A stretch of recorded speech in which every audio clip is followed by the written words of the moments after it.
Guess that critter is at a bit of a standstill, so I'm going to take some time to show you what we've done to the attic before and after.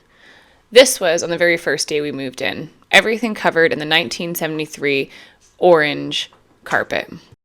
You can really see where we had water damage. This is the part of the roof we fixed, still with a little bit of the wallpaper on it. This part we haven't fixed, but we also haven't seen any water come in. Unfortunately, this is when the lights didn't work, so you couldn't see, but I have a photo of when we viewed the house. This is what the steps looked like initially. 2 small, narrow versions of steps up to the attic rooms, and these are the 2 loft rooms.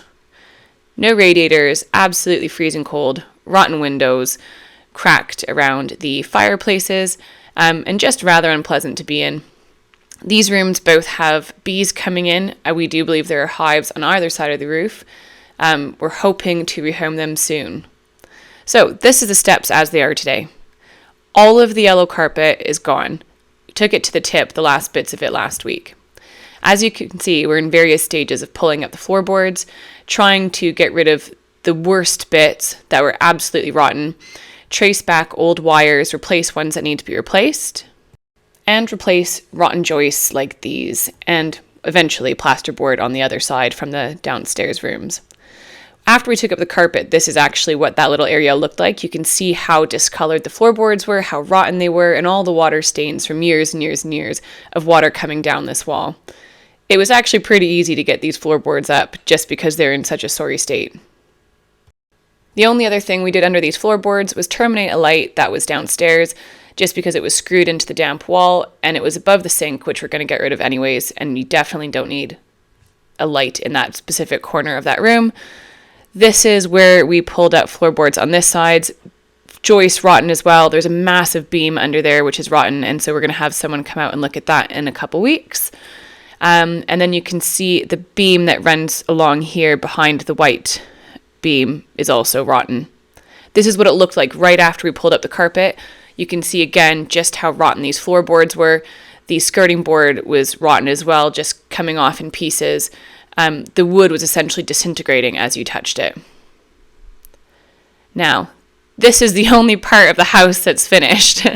This little platform, we decided to finish it quite quickly just because it was much more difficult to get in and out of the rooms.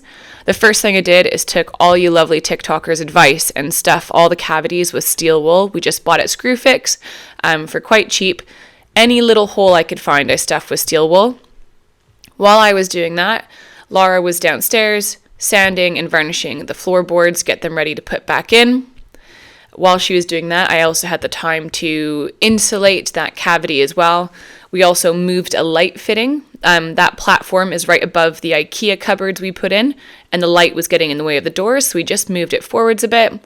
And then we put all the floorboards back in and created a set of stairs, really, just one step.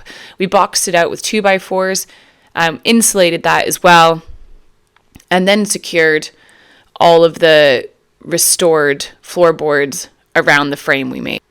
It's the first time I've ever done anything like this, so I know it's just a framed box that we that we put together in a few hours, but I'm really proud of it because it's quite sturdy. The reclaimed floorboards look absolutely amazing, and now it's actually really easy to get up and down the stairs, obviously, because there's a floor there now. And do you know what? We haven't heard any critters. It's been about a week. We haven't heard a thing. I think this was the passageway between the 2 rooms, and we've also cleared out 2 rubble sacks worth of just muck between these floorboards, insulated them as well, fixed all of the wires that were chewed, and again you can see some steel wool in the corner. We filled in all the little holes with steel wool everywhere we could, and things seem to be quiet at night. We haven't really done much to this room other than lift up some floorboards to see what kind of damage and debris was underneath. Again, this room is absolutely filled with all sorts of rubbish from the rats or squirrels, whatever was under there, and excrement. We haven't cleaned it out yet, but I would expect 2 more rubble sacks of muck to come out of here. Stick around and hopefully you'll see a finished loft space before I die. Thanks for watching!